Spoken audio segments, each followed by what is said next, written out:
대망의 베드로후서 3장입니다. 이 베드로후서 3장은 제목부터가 예수님의 재림의 날을 말하고 있습니다. 예수님의 재림.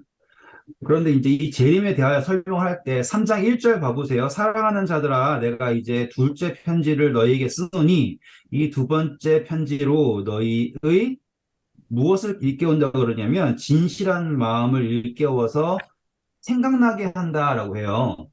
그럼 생각나게 한다라는 것은 이미 알고 있다라고 하는 거를 전제로 하는 거예요.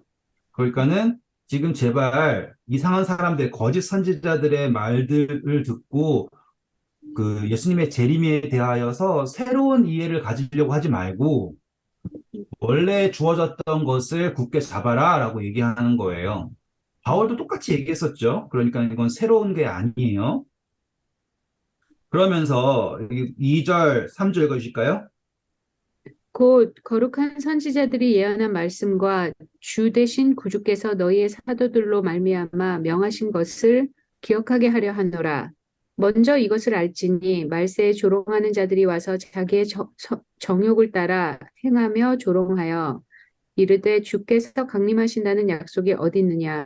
조상들이 잔 후로부터 만물이 처음 창조될 때와 같이 그냥 있다 하니 이는 하늘이 옛적부터 있는 것과 땅이 물에서 나와 물로 성립된 것도 하나님의 말씀으로 된 것을 그들이 일부러 잊으려 함이로다. 감사합니다. 자, 거기까지 할게요. 여기에서 이 재림에 대하여서 질문을 갖는 사람과 무엇을 연결시켰냐면 창조에 대하여서 질문을 갖는 사람을 연결시켰어요. 그게 특이점이에요. 한 번 더 말씀드릴게요. 어떤 특이점이냐면 어떤 사람들은 예수님의 재림에 대하여서 질문을 갖죠. 그런데 이제 조롱하는 사람들이라고 하면서 아, 이게 무슨 하나님이 창조하신 거야. 원래부터 있지라고 얘기하는 것을 연결시켰다라는 거죠. 그러면 재림에 대한 올바른 이해를 가지지 못하는 사람은 창조에 대한 올바른 이해를 가지지 못한 사람과 동일하다라고 하는 접근을 할 수 있게 된 겁니다. 이해되시죠? 네. 자, 우리가 이제 생각해 봐야 될 게 있습니다. 그거는 이제 유다서를 보긴 해야겠죠. 유다서. 유다서는 한 장밖에 없으니까 17절부터 19절까지 읽어 주실까요? 사랑하는 자들아, 너희는 우리 예수 그리스도의 사도들이 미리 한 말을 기억하라. 그들이 너희에게 말하기를 마지막 때에 자기의 경건하지 않은 정욕대로 행하며 조롱하는 자들이 있으리라 하였나니 이 사람들은 분열을 일으키는 자며 육에 속한 자며 성령이 없는 자니라. 사랑하는 자들아, 너희는 너희의 지극히 거룩한 믿음 위에 자신을 세우며 성령으로 기도하며 하나님의 사랑 안에서 자신을 지키며 영생에 이르도록 우리 주 예수 그리스도의 긍휼을 기다리라. 감사합니다. 자, 여기서 딱 이제 나왔죠. 경건하지 않은 사람들, 조롱하는 사람들을 무엇이라고 유다서는 설명하고 있습니까? 육에 속한 자, 맞아요. 육에 성, 속하고 무엇이 없는 사람? 성령. 감사합니다.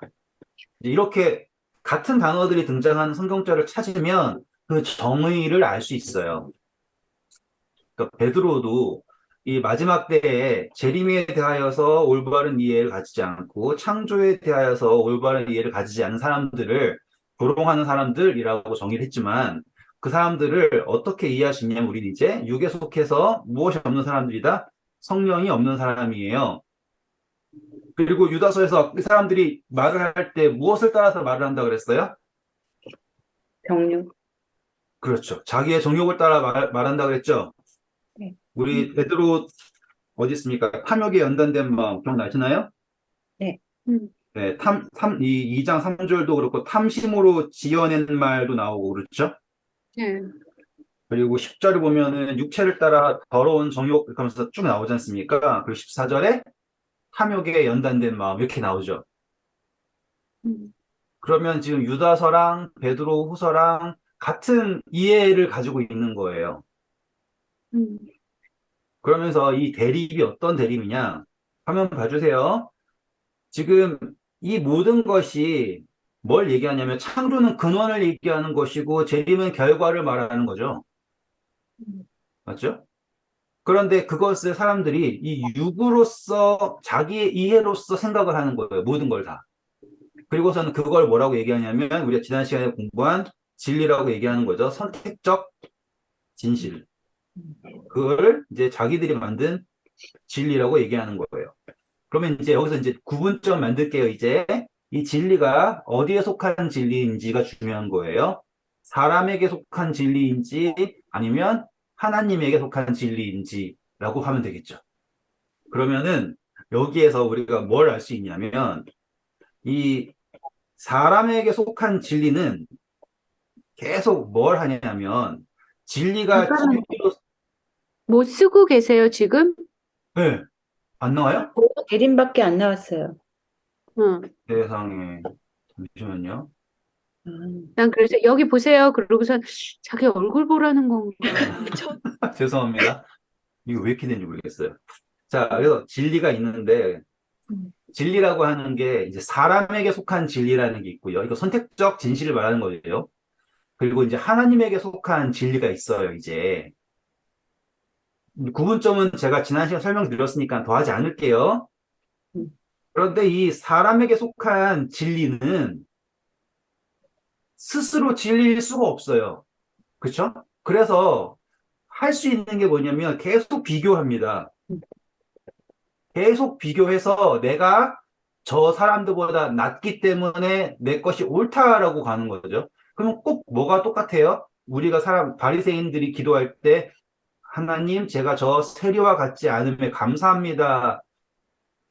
라고 하면서 의를 추구한 거랑 똑같죠, 지금 보시면. 근데 하나님에 속한 진리는 비교할 이유가 없어요. 그것은 진리이기 때문에. 그렇죠? 그러니까는 이제 사람들 속한 이 진리는 선택적 진실은 어쩔 수 없이 연합될 수가 없어요. 그래서 그들이 자기와 다른 생각에 대하여서 죄송합니다. 자기와 다른 진리를 가지고 있다 생각하는 사람들을 뭐 한다고 나오냐면 3절에 보시면 3장 3절에 보면 말세에 어떤 사람들이 등장한다고 나오죠? 조롱하는 사람. 네, 그렇습니다. 조롱하는 사람이 등장을 하는 거예요. 그게 단순히 그냥 막 손가락 이런 느낌이 아니에요. 이 조롱의 근거는 무엇이 있냐면 내가 완전하다라고 하는 것에서 근거해서 조롱을 하는 거예요. 이게 이제 그냥 묵상하는 것보다 조금 한 단계 더 나가기 위한 초석입니다. 이 조롱하는 사람들이 나쁜 사람들인가? 그렇지 않다 이거예요. 이 조롱하는 사람들이 뭐 아무런 근거 없이 그러는가? 아니라고요. 충분히 열심히 연구하고 충분히 뭐 좋은 모본도 있고 그러하단 말이죠.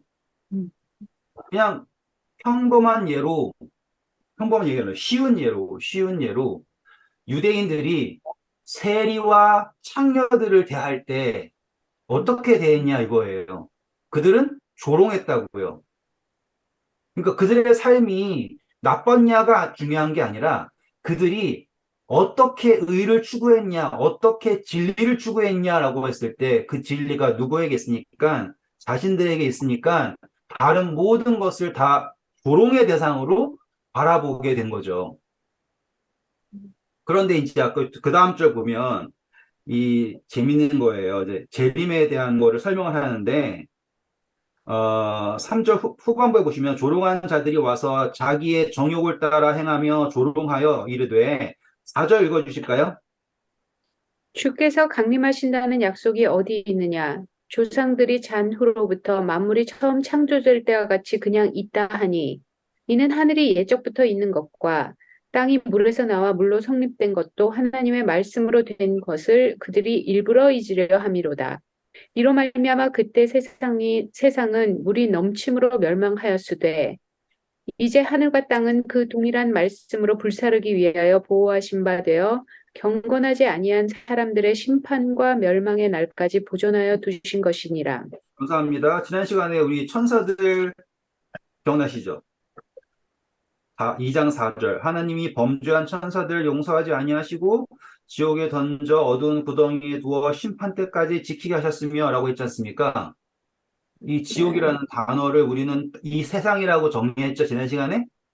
같은 표현이 네. 어디 있어요? 7절에 나왔죠? 이제 하늘과 땅은 그 동일한 말씀으로 불사르기 위하여 보호하신 바 되어 경건하지 아니한 사람들의 심판과 멸망의 날까지 보존하여 두신 것이다 라고 나왔습니다. 그러니까 같은 표현인 거예요. 그런데 여기서 우리가 이제 봐야 할 것은요. 베드로가 말하고자 하는 게 지금 5절에 보시면 하늘이라고 나왔죠? 네. 5절 맞습니까? 하늘이 옛적부터 있는 것과 땅이 물에서 나와 물로 성립된 것도 하나님의 말씀으로 된 것을 그들이 어떻게 했다고 나왔어요? 일부러 잊으려고 했다고 그러죠? 그러면 이 사람들은 이 진리에 대하여서 들어보지 못한 게 아닌 거예요. 그러니까 하나님에게 속한 진리를 들어보지 못한 게 아니에요. 그것을 일부러 잊으려고 한 거잖아요. 일부러. 그러면은 이 진리가 언제 성립한다고 생각을 하는 거냐면 우리가 생각하는 그 조건에 맞을 때만 성립한다라고 생각을 하는 거죠. 계속 같은 얘기를 반복해서 죄송해요. 우리 예수님께서 오셨어요. 예수님은 메시아로 오셨죠.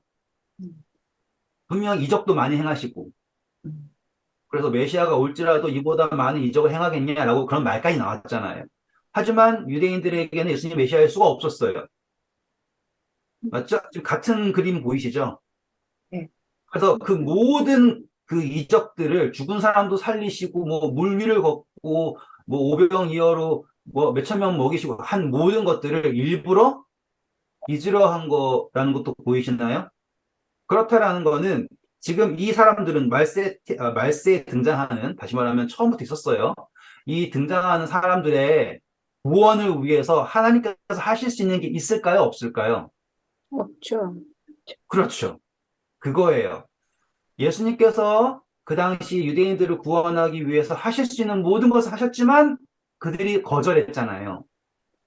지금 이 말세에 조롱하는 사람들을 위해서 예수님께서 더 새로운 어떠한 것을 보이실 수 있는가? 있다고 쳐도 그들은 뭐 할 거라는 거죠? 듣지 않을 거라는 거예요. 맞죠? 자, 요한계시록 가보겠습니다. 요한계시록 오셔서요. 우리 다섯째 나팔 갈게요. 요한계시록 9장입니다. 요한계시록 9장. 이 다섯째 나팔은 1절부터 그냥 쭉이에요. 엄청나게 긴 이야기예요. 근데 보시면 1절 보시면 하늘에서 떨어진 별 보이시나요? 지난 시간에 읽었어요. 무저갱 나왔죠? 네. 네. 그리고 땅에서 올라오죠. 2절에 음, 구멍 나오고 그리고 이 사람들은 이제 3절 보시면은 메뚜기 나오죠. 황충. 음, 황충. 이거는 상징적인 거예요. 왜냐하면 우리 열 재앙 중에서도 메뚜기 재앙이 있고요. 그리고 전쟁에서 일어나는 모든 것들은 황충이 등장을 해요. 왜냐하면 이 메뚜기들이 뭘 먹냐면 곡식을 먹어버려요. 음. 그래서 이 무적행으로서부터 올라온 이 존재들이 하는 게 뭐냐면 하늘의 빛을 가리고 연기를 통해서 그리고 곡식을 먹어버리는 거예요. 말씀을 희귀하게 하는 거예요. 그런 것들이 상징되는 이런 표현들이에요. 우리가 기회가 되면 더 잘 할 거예요. 하지만 하나님께서는 황충들이 뭘 못 먹게 해요? 4절 보시면 풀이나 푸른 것들, 수목은 못 먹게 하죠. 네. 원래는 황충이 다 먹어버려야 되는데 음. 열재앙에서는 황충이 다 먹어버렸잖아요. 근데 하나님께서 막으시는 것과 장면이 보이죠? 왜냐하면은 인침이라고 하는 게 등장하는 거예요. 그래서 허락된 존재는 4절 읽어주실까요? 그들에게 이르시되 땅의 풀이나 푸른 것이나 각종 수목은 해하지 말고 오직 이마에 하나님의 인치심을 받지 아니한 사람들만 해하라 하시더라. 자, 보시면 구별이 되죠? 우리 애굽의 열재앙도 다 구별이 되는 시점이 있죠. 그렇죠? 그거랑 똑같은 거예요, 지금. 인침이라고 하는 장면이 있어서 인침 받은 사람과 그렇지 않은 사람에 관한 구별이 있는 시점입니다. 음. 넘어갈게요. 쭉 넘어가셔서 10절 보시면 그 존재들한테 뭐가 있다 그래요? 관세. 꼬리가 있다 그랬죠. 꼬리. 그렇죠? 성경에서 꼬리는 뭘 상징하는 줄 아세요? 거짓 선지자를 말하는 거예요. 거짓 선지자. 그냥 재미삼아서 읽어볼게요. 이사야서 9장 15절. 그 머리는 곧 장로 앞 존귀한 자여 그 꼬리는 곧 거짓말을 가리치는 선지자라. 네. 자, 나왔죠, 이제? 조롱하는 사람들이 똑같은 거예요. 거짓 선지자들의 핵심이 뭐냐면 예레미야서에도 똑같아요. 예레미야가 진정한 예언을 가지고 왔을 때 거짓 선지자들은 와가지고 예레미야를 조롱하고 뺨을 때리고 막 난리를 치잖아요. 같은 거예요.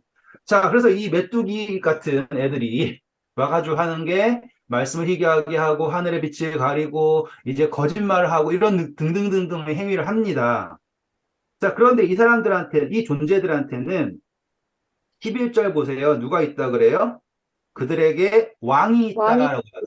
예, 왕이 있어요. 근데 이 왕은 어디에 속한 존재예요? 무적에. 무적행, 땅에 속한 무적행. 왕이라는 거죠. 제가 좀 적으면서 할까요? 자, 이제 대립이 뭐냐면, 우리에게 왕이 있습니다. 왕 이렇게 있고요. 우리는 하늘에 있는 왕이시죠. 만왕의 왕. 예수님, 하나님. 근데 이 메뚜기 같은 애들은 누구를 왕으로 모시는 거예요? 이 무적행에 속한 존재를 왕으로 모신 거예요. 그러면 예수님께서 이 세상의 임금이라고 하는 존재가 누구예요? 세상에. 사단이죠. 네, 무적행. 그렇죠. 그래서 이 세상에 임금이 없다라고 했을 때 그 표현의 대상이 누구냐면 사단이란 말이에요. 그러니까 지금 여기에 나와 있는 이 모든 이야기들은 이 거짓말하는 이 꼬리쟁이들을 이 사람들은 누구를 신으로 섬기느냐면 왕을 섬기냐면 사단을 섬기는 거예요. 이 세상에. 이해하셨죠?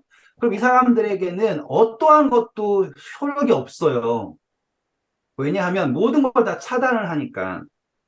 그래서 이 사람들에게는 어떻게 되냐면, 자, 19절부터 읽어볼까요?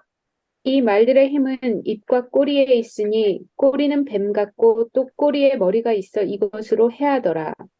이 재앙에 죽지 않고 남은 사람들은 손으로 행한 일을 회개하지 않고 오히려 여러 귀신과 또는 보거나 듣거나 다니거나 하지 못하는 금, 은, 동과 목석의 우상에게 절하고 또 그 살인과 복술과 음행과 도둑질을 회개하지 아니하더라.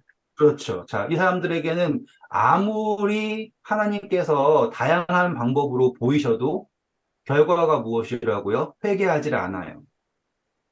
그것은 왜 그러냐면 그들에게 왕은 누구이냐라고 하는 거죠. 만약에 하나님을, 예수님을 왕으로 섬기는 마음이 있다면 그들은 회개를 한다 이 말이에요. 자, 이제 비유 한번 가볼게요. 우리 마태복음에 나타나는 비유가 이제 왕이, 마태복음 말고요. 누가복음을, 아닌가? 마태복음을 갈게요. 마태복음이 나을 것 같아요. 마태복음 가셔서 20장인가? 22장이네요. 감사합니다. 자, 마태복음 22장 오셔서 혼인잔치의 비유가 나오죠? 네. 이 혼인잔치 비유 우리 공부했던 거 기억나실 거예요. 거기에서 이제 문제가 무엇이냐면 이 혼인잔치의 등장인물이 아들 그리고 임금입니다. 그러면 이 임금에게 있어서는 아들의 혼인은 무엇을 말하는 거예요? 차기 왕권을 말하는 거죠. 음, 그래서 이 아들이 혼인한다라는 것은 이 아들이 이제 왕이라는 거예요. 그리고 이제 그 혼인한다라고 하는 것은 이 아들이 다시 또 아들을 낳는 거죠. 맞습니까? 아들이 다시 또 아들을 낳는 거예요. 그래서 계시록에 등장하는 어린 양의 혼인 잔치에서 그 의미가 무엇이냐면 예수님께서 교회를 만나서 신부를 만나서 새로운 생명을 낳는다라고 하는 그 과정이 여기에 등장하는 거예요. 그러면 이 혼인이 성경에서 핵심이지 않습니까? 그런데 보시면 이 혼인잔치에 사람들을 청하죠. 종들을 보내서 청하는데 그러면은 이 혼인잔치에 참석할 수 있다라고 하는 것 자체가 무엇을 말하는 거냐면 이 통치 아래에 들어가는 특권을 얻은 거예요. 음, 누가 저를 뭐 청와대에 초청해 준다면 전 기쁜 마음으로 갈 거예요. 제가 누구한테 투표했던 간에 그거는 저한테는 왜냐하면 이 한 국가의 수장이 저를 초청해 줬다라는 것 자체가 너무 고마울 거 아니에요.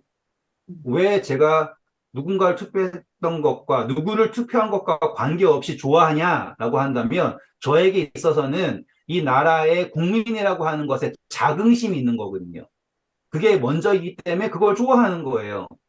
근데 만약에 진짜 이상한 사람이 이 대통령이 되면은 너무 싫겠지만 여기에서 이 사람들이 이 혼인잔치에 가기를 거절한 이유는 뻔하죠, 이제? 음, 이 통치가 싫은 거예요. 근데 이 통치가 싫다라고 하는 거는 모든 것들을 다 연쇄적으로 싫다라고 결론이 짓는 건데, 임금도 싫고, 아들도 싫고, 아들의 신부인 교회도 싫고, 또 싫은 것은 뭐냐면 이 둘 사이에서 나온 이 새 생명도 싫다라는 거라고요. 네. 그래서 이 사람들에게 왕이 해줄 수 있는 게 더 이상 있는가라는 걸 해야 되는 거예요, 이제. 돌아볼게요, 우리. 3절 읽어주실까요? 22장 3절. 그 종들을 보내어 그 청한 사람들을 혼인잔치에 오라 하였더니 오기를 싫다 하거늘 다시 그리고 다른 종들 6절, 7절. 그 남은 자들은 종들을 잡아 모욕하고 죽이니 임금이 노하여 군대를 보내어 그 살인한 자들을 진멸하고 그 동네를 불사르고 그렇죠. 자, 여기서 나온 게 그 종들을 어떻게 했다고 나왔습니까? 죽였다라고 나와요. 그럼 의도가 분명하죠?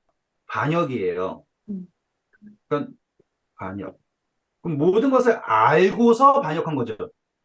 음, 알고도 했다. 제가 베드로 후서에서 핵심이 뭐냐면 하나님께서 하늘과 땅을 그분의 말씀으로 창조하시고 물에서부터 땅을 끄집어낸 것을 알고도예요. 알고도. 알고도예요. 알고도. 음, 여기도 그게 보이시죠? 네. 지금 계시록에서도요. 마지막에 요즘 공부한 게 재앙들이지 않습니까? 지금 막 진짜 말도 안 되는 재앙이 막 일어나죠. 그럼에도 불구하고 그것을 다 겪어도 알고도 다시 금은 동철 나무 우상에게 절을 한다라고 하는 이야기가 나오는 거예요. 음, 그러면 더 이상 지금 하나님께서 그들을 위해 하실 수 있는 어떠한 대응 방법이 없는 상태가 된 거죠. 음, 그럼 그분께 하실 수 있는 게 뭐밖에 없냐면 이 사람들이 제가 이제 설교 시간에 했던 말씀이 있어요. 과거, 현재, 미래 이렇게 있어요. 제가 예전에 하나님을 안 믿었습니다. 그러면 하나님은 저에게 의미가 없어요. 근데 우연치 않게 놀라운 은혜로 제가 지금 하나님을 믿게 되면 신기하게도 하나님은 저의 과거 때도 하나님이신 거예요. 그게 믿음의 특권이에요. 그러니까 사람에게 믿음을 줬을 땐 불가능한 일이에요. 왜냐하면 제가 제 아내를 만나서 결혼하기 전에는 제 아내는 저에게 아무것도 아니었어요. 하지만 제가 아내를 현재 결혼하게 되었으니까 제 아내인 거지, 제 과거부터 아내가 아니라고요. 근데 하나님이라는 그 분에 대한 믿음은 그분이 처음부터 우리를 사랑하셨기 때문에 그것이 가능하다라는 거죠.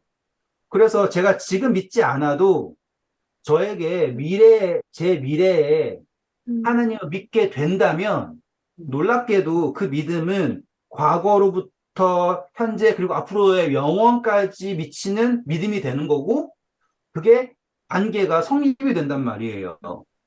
그러니 하나님께서는 지금 안 믿는다고 해서 우리를 죽인다라고 하는 것이 그분에게서 선택지가 될 수가 없는 거예요. 음, 왜냐하면 그 미래에 믿게 되면 그것으로 이 모든 것이 다 해결이 되거든요. 맞죠? 그런데 제가 전에 말씀드렸잖아요. 소돔과 고모라가 멸망할 수밖에 없었던 이유는 마지막 남은 누구? 롯. 줏대 없는 이 롯의 가정마저도 쓰러져 버릴 상황에서 소돔을 끊어내신 거잖아요. 노아 홍수도 똑같죠. 마지막 남은 노아 가정이 쓰러져 버리는 그것을 끊어내시기 위해서. 자, 노아 가정이 왜 위험했냐고요? 함 하는 거 보면 아시겠죠? 그 악한 것을 봤단 말이에요. 그 전 세대가 물로 쓰러져 나가는 봤음에도 불구하고 곧바로 죄를 범하잖아요. 그러니까는 지금 롯이 뭐 엄청나게 의인이었다 이런 것도 아니었고요. 노아의 가족들이 의인이어서 구원받은 게 아니에요. 하나님께서는 끝까지 참으신 거예요. 다시 말하면 기다리신 거라고요. 그리고 이 기다리심의 끝이 언제냐? 그러니까는 하나님께서는요, 오래 참으시고요, 노하기를 더디하시고요, 인자하시고, 맞는 말이에요. 근데 그 끝이 언제냐라고 하면은 더 이상 이 남은 자들을 지킬 수 없을 때 끝을 보시는 거예요. 음, 음, 이해되시겠죠, 이제? 그러니까 예수님의 재림이라고 하는 것이 예수님이 어떠한 시간 타이머를 정해놓고서는 몇 초 남았다. 그때까지 말 안 들으면 끝이야. 이런 개념이 아니라 그분께서는 끝까지 기다리시는 거라고요. 그리고 그 끝에는 항상 용서가 있어요. 음, 전에 말씀드렸듯이 야, 히브리서의 핵심이 뭐예요? 모든 사람 다 죽죠. 한 번 죽는 것은 다 네. 합된 것이고 마지막에 심판이 있다라고 한단 말이에요. 그 심판에서 선택을 하면 되는 거. 한편 강도가 평생 나쁘게 살았는데 예수님에게 주의 나라에 임하실 때 나를 기억하소서라고 하는 그 말 한마디로 오늘 내가 너에게 말하노니 너가 나와 함께 낙원에 있을 것이다라는 약속을 주신 만큼 그분의 심판은 정말로 우리의 선택에 달려 있는 거예요. 음, 맞죠? 그런데 그 재림의 끝은 언제이냐면 이때랑 똑같다 이거예요.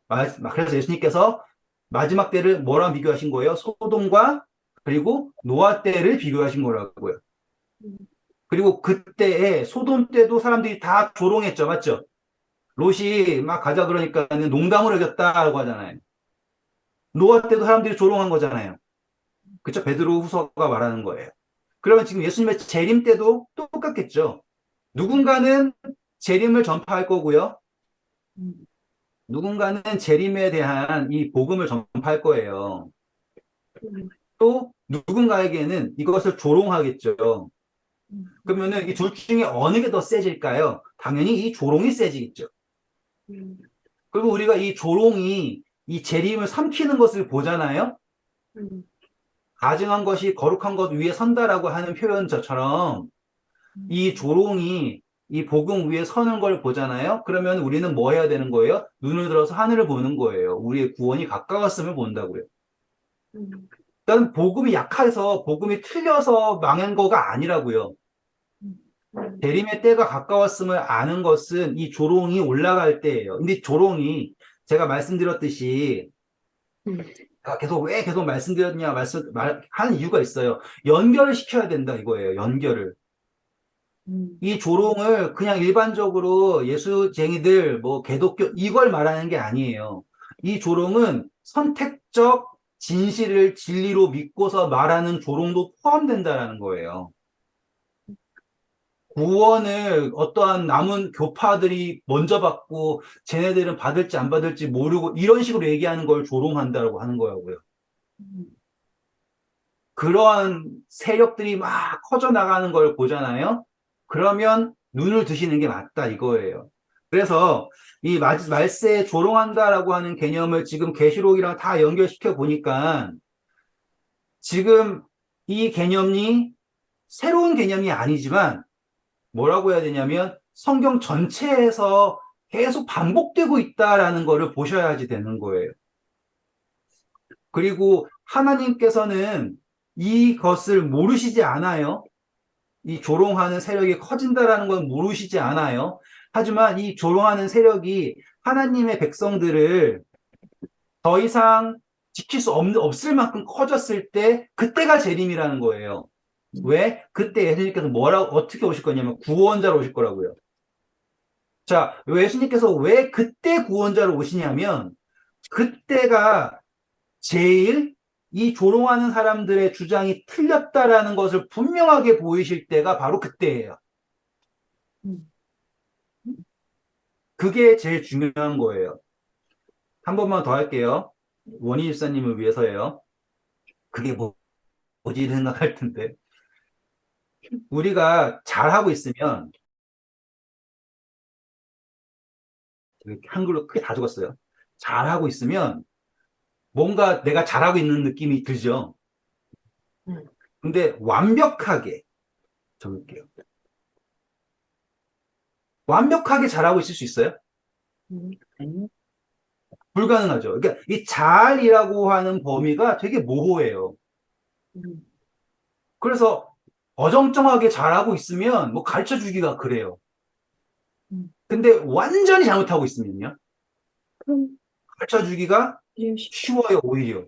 음, 지금 예수님의 재림이라고 하는 거는요, 극단적인 답변이거든요. 극단적인.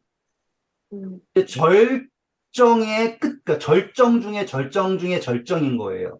그러니까 모든 것이 드러나야 돼. 그래서 베드로후서 제가 그 말 하려고 여기까지 온 거예요, 지금. 모든 것이 드러나야 될 시점이라고요.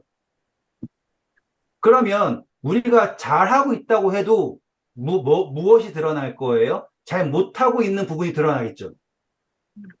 음. 그러면 예수님의 재림 때 모든 것이 드러나야 된다면 오히려 어떨 때가 가장 좋냐면 못하고 있을 때. 최대한 잘못하고 있을 때 오셔야지 음, 그 뭐 잘못되고 있다라는 것이 분명하게 드러난다 이 말이에요. 음, 그럼에도 불구하고 구원하신다면 그분의 구원은 완전한 의이고요. 지금 이 흐름을 이해하실 수 있겠죠? 그래서 베드로가 이야기하는 걸 볼게요. 다시 베드로 후서예요. 그래서 7절 다시 한번 읽어주실까요? 이제 하늘과 땅은 그 동일한 말씀으로 불사르기 위하여 보호하신 바 되어 경건하지 아니한 사람들의 심판과 멸망의 날까지 보존하여 두신 것이라. 그렇죠. 그 모든 잘못하고 있는 것들이 보존되고 있는 거예요. 음, 요거가 이해가 잘 안 돼요. 잘 하고 있으면 안 된다는 게. 그러니까 어설프게 잘하고 있으면 안 되고 아주 잘못하고 있어야 더 나타나는 그 말이 무슨 말인지 더 이러 저는.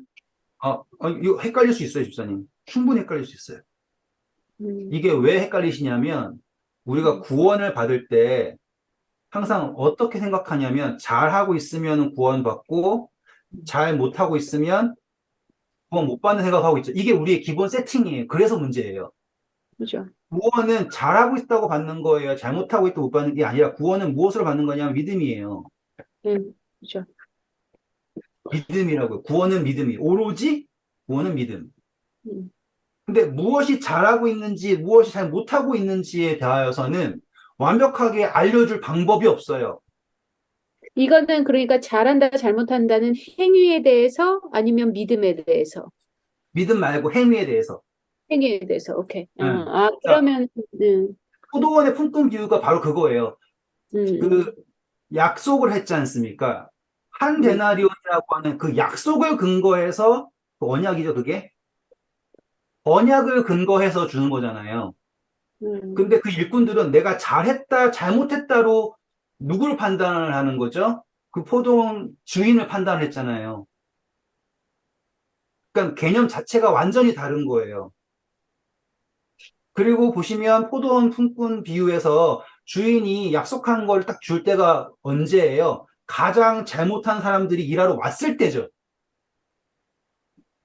맞아요? 일 제일 못하는 아, 사람들이 이렇게.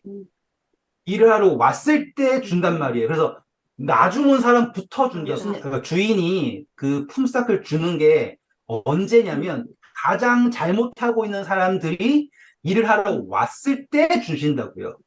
그러니까 어, 재림이라고 하는 것도 똑같은 거예요. 가장 잘못하고 있는 사람들이 이렇게 됐을 때 주시는데 누구부터 주냐면 제일 잘못한 사람들부터 준다고요. 그래서 음, 은혜예요. 언약을 근거하고 믿음으로써 받는 은혜의 구원이에요. 근데 음, 거기에서 핵심이 뭐예요? 잘하고 있던 사람들은 이 구원이 가치 없다고 떠나버리는 거 아닙니까? 그 판단이에요. 그러니까는 지금 우리가 잘 못하고 있을 때 오신다라고 하는 걸 이해 못하는 것은 내가 지금 이미 구원이라는 걸 내가 잘해야지 구원받는다라고 생각을 하고 있기 때문이에요. 그런데 우리가 의인이 있어요, 없어요, 세상에? 하나도 없죠. 내가 지금 잘하고 있다고 하는 것도 다 뭐하고 있는 것 뿐이에요. 착각하고 있는 것 뿐이에요. 그러면은 이제 이 설명 이해되셨죠?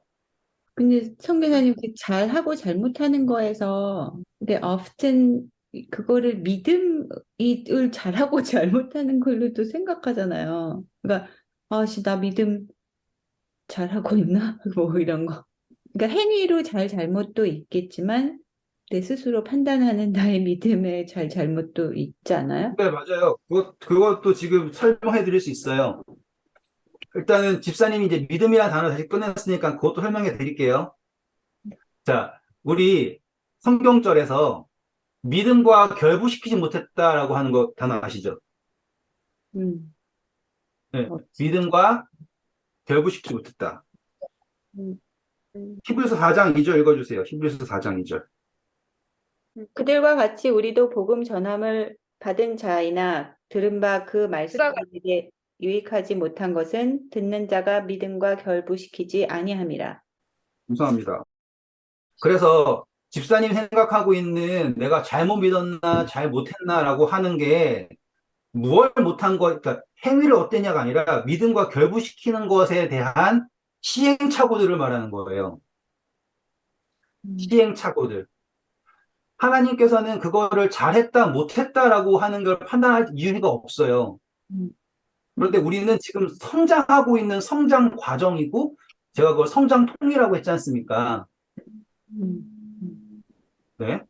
그래서 우리가 이제 예수님의 재림할 때, 이제 본론 다시 들어올게요.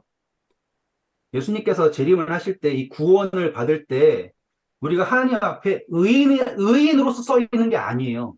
음, 우리는 다 똑같은 상태에 서 있는 것 뿐이에요. 단지 내가 지금 양으로서 순종하는 자로 서 있는 건지, 아니면 염소로서 나를 나타내며 서 있는지 그 차이라고요. 음, 그래서 요한계시록 1장도 분명하게 하잖아요. 볼까요? 요한계시록 1장 보시면, 먼저 죄를 용서하시죠. 어디 있나요? 우리 죄 용서하시고. 5절 보시면 후반부에요. 우리를 사랑하사 그의 피로 우리 죄에서 우리를 먼저 해방시키세요. 음, 그러면은 의인도 없고요. 악인도 없고 다 똑같은 상태인 거예요, 지금. 음, 우리의 판단으로 생각을 할 때 나는 쟤보다 나으니까 내가 쟤보다 의인. 이 개념이 아니라 예수님이 재림하실 때 우리의 상태는 우리를 해방시키신 상태예요. 음, 그래서 누구도 본다라고 하는 거예요. 그 찌른 자도 본다죠. 7절에 보시면. 네. 예, 그러니까 예수님을 죽이는 존재도 예수님의 재림을 마주할 수 있는 자격이 있어요. 왜냐하면 죄에서 해방시키셨으니까. 음, 그래서 이걸 가지고서 야, 찌른 사람도 본다니까 이 사람들은 특별히 부활시킨 거다. 이건 말이 안 되는 소리예요. 음. 너 나 근데 찔렀지? 내가. 네. 근데 왜 그 모든 족속이 그로 말미암아 애곡을 해요? 네, 그걸 설명하는 거예요, 지금. 지금 여기에서 그분이 죄에서 해방시키신 상태예요. 그렇죠? 이게 제일 중요해요. 그래서 찌른 존재도 예수님의 재림을 마주할 수 있는 자격이 주어진다는 거예요. 찌른 사람들 일부러 부활시켜가지고 너가 나 찔렀지 어디 한번 봐봐라 내가 이런 사람이었어 라고 하는 특별 부활이라고 하는 단어가 등장하는 게 아니라 모든 사람을 죄 해방시키셨기 때문에 모두가 다 예수님의 재림을 바라볼 수 있습니다. 그러면 이 사람들이 죄 해방되었지만 그들은 의인으로서 예수님을 마주하는가 아니면 죄인으로서 맞이하냐 이거예요. 음, 내가 만약 예수님을 의인으로서 마주한다 그러면은 어떤 느낌일 거예요? 그렇지, 내가 받을 만하지 이거예요. 음, 그 사람들이 가득 차 있는 건 뭐예요? 은혜로 구원이 아니에요. 행위로 구하는 구원이라고요. 음, 그런데 이 모든 사람들이 이 예수님 마주할 때 의인은 하나도 없나니 모두 다 치우쳤다라고 하잖아요. 우리는 다 예수님을 누구로 만나는 거예요? 죄인으로서. 그래서 의원이 누구에게 필요하는 거예요? 아픈 사람에게 필요한 거죠. 그래서 예수님은 누구를 위해 오신 거냐면 죄인을 위해 오신 거예요. 그러면 죄인이 예수님을 마중할 때 분명히 감사하죠. 그런데 그 감사는 뒤에 나와요. 그래서 찬송하고 막 예수님을 찬송하는 거 뒤에 나와요. 하지만 예수님께서 오셨을 때 죄인의 고백은 뭐예요? 나를 죄에서 해방하시기 위하여서 그분께서 죽으셨다라고 하는 그 사실이에요. 그러면 그들에게 있어서 가장 나타나는 게 뭐예요? 죄를 슬퍼한다라는 게 등장하겠죠. 그래서 모든 민족이 애곡한다라고 하는 표현이 예수님 재림하시니까는 다 죽었네라고 해서 애곡하는 게 아니라 이 죄에 관한 그리고 그 용서에 관한 눈물이에요. 이해하셨으리라고 믿을게요. 그래서 베드로후서 다시 갈게요. 네. 오늘 베드로후서 끝내야 되는데 저는 한 10분이면 끝내겠다 했는데 길어져서 죄송합니다. 베드로후서 3장에 오셔서 그래서 지금 보전이 되어 있다라는 거예요. 그때까지. 왜냐하면 예수님이 우리를 미리 없앨 이유가 없어요. 마지막 때까지 기다리시는 분이 그분이고 제가 말씀드렸듯이 가장 잘못할 때 가장 완벽한 답이 주어질 수 있는 거예요. 그래서 재림의 때는 모든 것이 드러난다예요. 모든 것이. 애매하고 잘하고 있으면 무엇을 잘했는지 무엇을 못했는지 모를 상황이지만 예수님의 재림은 모든 것이 드러나는 거예요. 자, 그러니까 읽어볼게요. 빨리.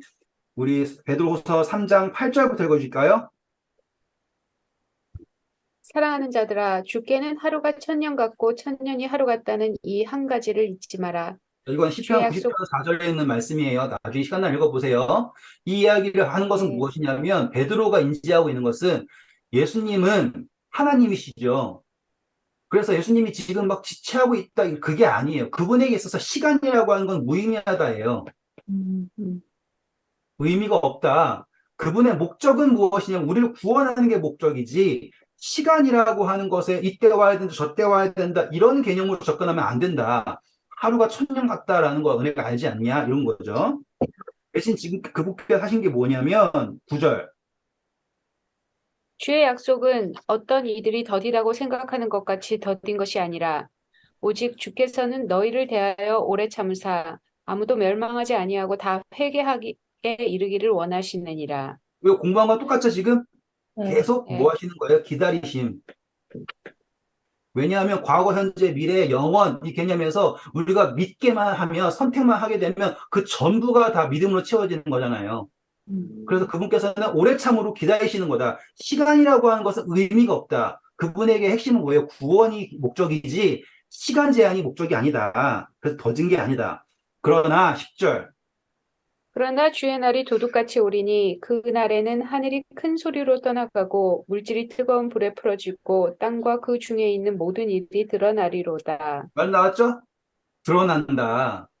예수님의 재림은 모든 것이 드러나는 거예요. 그리고 그때를 예수님께서도 말씀하셨죠? 도둑같이 오시겠다.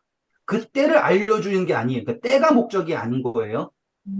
그때를 알아서가 아니라 모든 것이 드러나는 게 목적이에요. 베드로도 예수님 언제 오실 거예요? 하늘나라가 언제 올까요? 막 그랬었잖아요. 근데 이제 입장이 바뀌어가지고 그렇지 않다라고 이야기하는 게 된 거 보면 베드로도 엄청나게 많은 성장을 이뤘겠죠. 그 다음입니다. 이 모든 것이 이렇게 풀어지리니 너희가 어떤 사람이 되어야 마땅하냐? 거룩한 행실과 경건함으로 하나님의 날이 임하기를 바라보고 간절히 사모하라. 그날에 하늘이 불타서 풀어지고 물질이 뜨거운 불에 녹아지려니와 우리는 그의 약속대로 의가 있는 곳인 새 하늘과 새 땅을 바라보도다. 그렇죠. 베드로가 생각하는 것은 이제 완벽하게 누구를 바라보는 거예요? 하늘을 바라보는 거지. 예수님이 언제 와가지고 그때까지 내가 잘 준비해가지고 하늘나라를 예쁘게 짐 싸서 혼자 가야지. 이걸 말하는 게 아닌 거예요. 근데 우리가 히브리서 공부한 것과 똑같죠? 아브라함이 믿음으로 하면서 그가 충분히 자기의 성을 만들 수 있었지만 그가 바란 것은 하나님께서 기초를 놓으시고 하나님께서 세우시는 성을 바랐기 때문에 그는 그의 아들 이삭과 야곱과 함께 장막에서 거했다라고 하지 않습니까?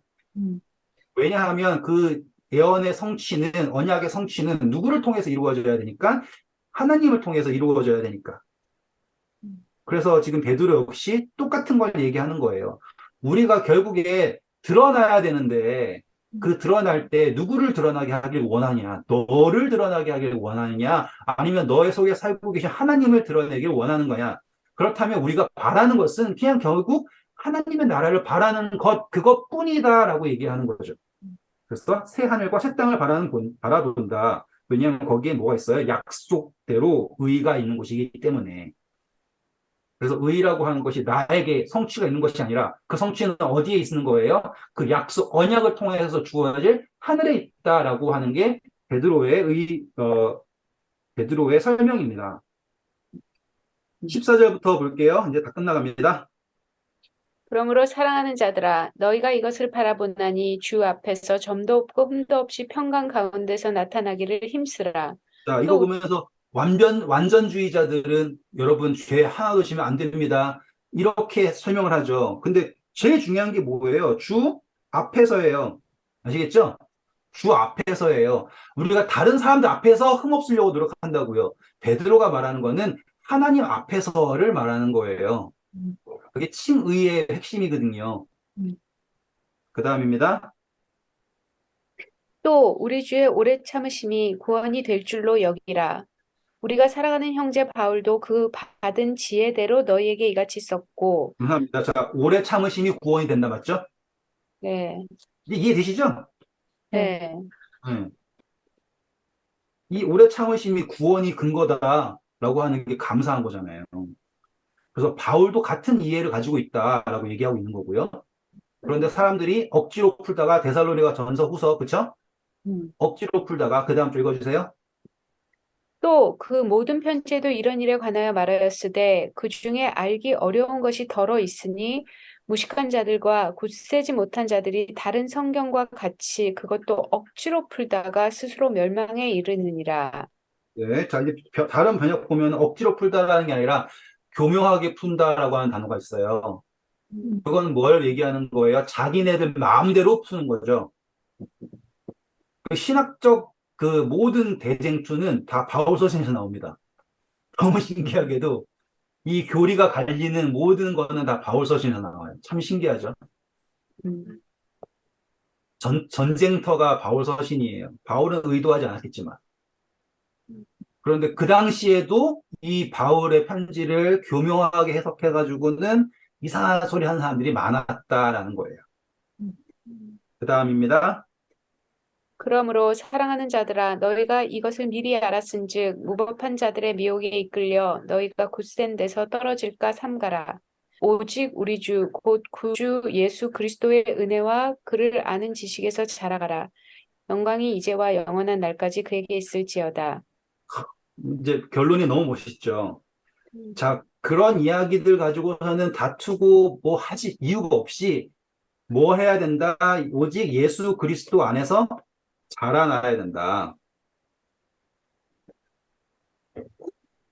베드로가 내린 결론이 너무 감명하잖아요. 예수님의 은혜와 그를 아는 지식에서 자라가야 되는 것. 그래서 영광이 이제와 영원한 날까지 누구에게만 있으면 되는 거예요? 예수님에게만 있으면 되는 거예요. 그 영광을 나에게 있게 하려고 노력할 이유가 없다. 중요한 것은 예수님에게까지 자라나는 것이다. 이게 바로 베드로 후서의 결론입니다. 정말 아름다운 시간에 마무리했네요. 감사합니다. 감사합니다.